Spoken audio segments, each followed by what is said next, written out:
നാളെ എനിക്ക് English exam ആണ്. കുറെ നന്നായിട്ട് പഠിക്കാനുണ്ട്. അപ്പൊ ഞാൻ എന്തൊക്കെ പഠിച്ചു ഞാൻ കാണിച്ചു തരാം.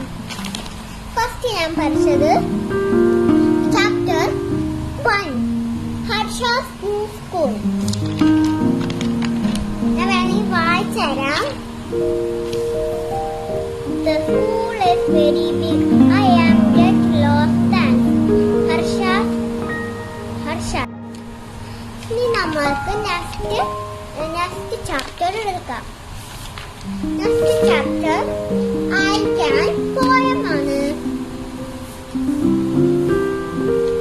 പിന്നെ ഇത് എഴുതിയുണ്ട്. പിന്നെ നെക്സ്റ്റ് നമുക്ക് പഠിക്കാണ്ട് ഗ്രാനീസ് ടൊമാറ്റോ സൂപ്പ്. അത് നാളെ ഡിവിഷൻ ടെസ്റ്റ് ഒക്കെ ഉണ്ട്. 3 ഡിവിഷൻ ടെസ്റ്റ് ഉണ്ട്. I can poem അങ്ങനത്തെ ഉണ്ട്. നെക്സ്റ്റ് നമുക്ക് എടുക്കാൻ പോകുന്നത് മൈ ഗാർഡൻ ആണ്.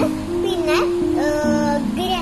ഗ്രാമറില് ലെസൺ 8, 9, 10, 11, 12, 13 വരെ പഠിക്കാനുണ്ട് ചാപ്റ്റേഴ്സ്. അപ്പം ബൈ ഫ്രണ്ട്സ്.